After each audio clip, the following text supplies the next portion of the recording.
Welcome to this edition of Newsnight. And now, last week, President Museveni did appoint a new Chief Justice by the names Bart Katureebe. Tonight, that forms the discussion of our debate here. Andrew Mwenda, the old man of the clan and CEO of the Independent magazine, is here. Andrew, first of all, your initial reaction to the appointment, which came as a surprise. First of all, I want to correct your English. It's not by the name of. Bart Katureebe is his name, not they're not his names. Now, I'm very happy. Right now, I feel so proud to be a Ugandan because, one, you should remember that Bart Katureebe is one of the most experienced and skilled lawyers this country has produced. That's one. Two, in terms of personality, he's one of those highly refined human beings. His integrity is unquestionable, so his skill in understanding the law is very good. His personality and his personal integrity and character, he has the demeanor of a Chief Justice. And then finally, he enjoys a degree of confidence across the entire media fraternity. Yes.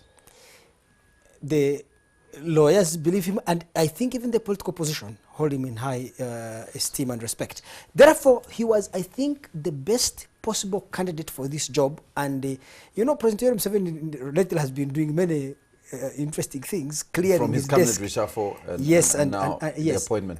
I am one of those who was, yes, I was very happy with the cabinet reshuffle, as I told you. I am very happy with the appointment of Bart Katureebe. Why did it take 2 years, Andrew? Surely. Because Bart Katureebe was on the list of the Judicial Service Commission presented to the President. Yes. That was as easy as him saying, I agree with your list, you want us to go appoint back the there? Chief Justice. Why did it take too long to appoint somebody everyone agreed would be the best Chief Justice? Let me give you a formal answer. Yes. First of all, I think that the President wanted to exhaust all the available opportunities with Odoki, because Odoki was an experienced hand in the judiciary. And I have this view that Museveni felt we should exhaust him if they can use Odoki to delay his retirement. So even if Katureebe took over, the same precedent set for Odoki could be used to keep Katureebe there. Because I should tell you, I talked to the President on this matter and he told me, look, these people, I asked him, people think that this is a political decision. You are afraid that if Katureebe is Chief Justice, he will not rule in your favor. He said, but we have worked with the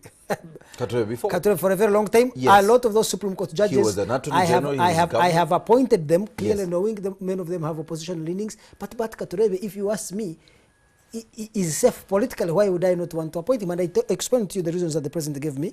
So I don't think it was out of politics. I think it was out of the fact that he thought he could extend the tenure of Odoki and then set the precedent and extend the tenure of Katureebe until he's 80. Well, on the same appointment later, we saw that it came to the media houses 112 words. It did mention that now we have a substantive Deputy Chief Justice, Stephen Kavuma.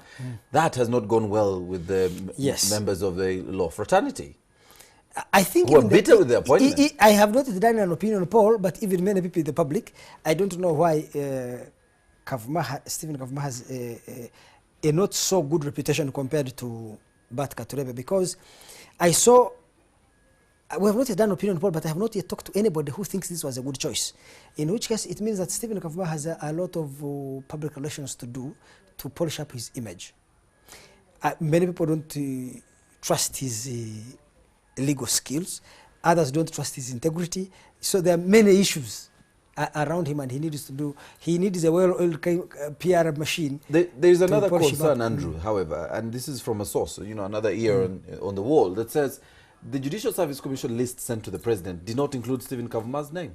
And, for the division, that's very true. Yes, the Judicial Service Commission is saying it's not a rumor, it's very true. Is illegal, and they will challenge the President. I know that a couple of lawyers have said they will go to court, or even members of the Judicial Service Commission might take on the President. That is very true. The Parliament is going to summon the chairman of the Judicial Service Commission and ask him if that name was sent. And Gola will not lie, or Gola will say, we never submitted that name, never approved it. So will Parliament approve Deputy Chief Justice?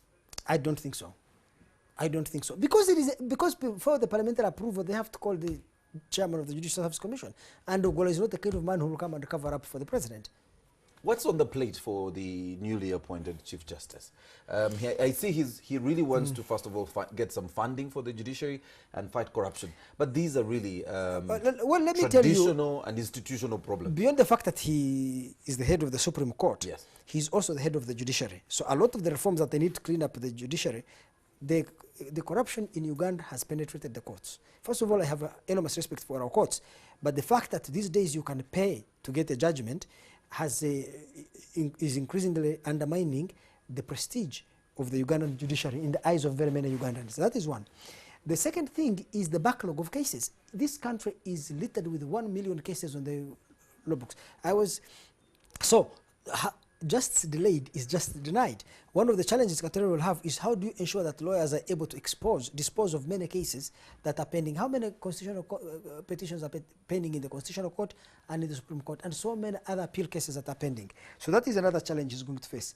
The third challenge is, I don't know whether this involves the Chief Justice, but there are so many positions in the judiciary that are not yet filled. Why do you think these other judges were returned from retirement?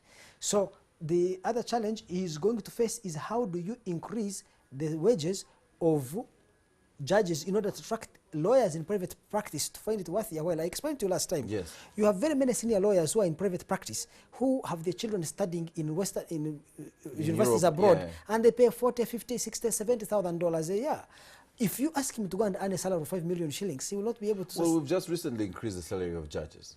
To how much? And I'm sure the Chief Justice will be well remunerated for that. Exactly, but if you are going to invite people to the Supreme Court, the government of Uganda should be willing to pay 100 million shillings a month. I'm telling you. Or for that matter, 70 million shillings, $25,000 to $30,000 per month. And make it very hard to even bribe them. Exactly. Now that insulates them from bribery, but it also allows people in private practice who have who have enjoyed prestige and a good reputation to be able to go and sit on the bench. You cannot pay them peanuts and you think you can get good lawyers. The third, of course, challenge that he's going to face, which is of a political nature, is if a petition came from an opposition candidate who has lost and has the clear evidence of massive rigging and fraud that has happened before, will Katureebe lead the court to overturn an election? So we have a precedent. In 2006, it is only him and Odoki from the very beginning who said the petition should be rejected from the very beginning.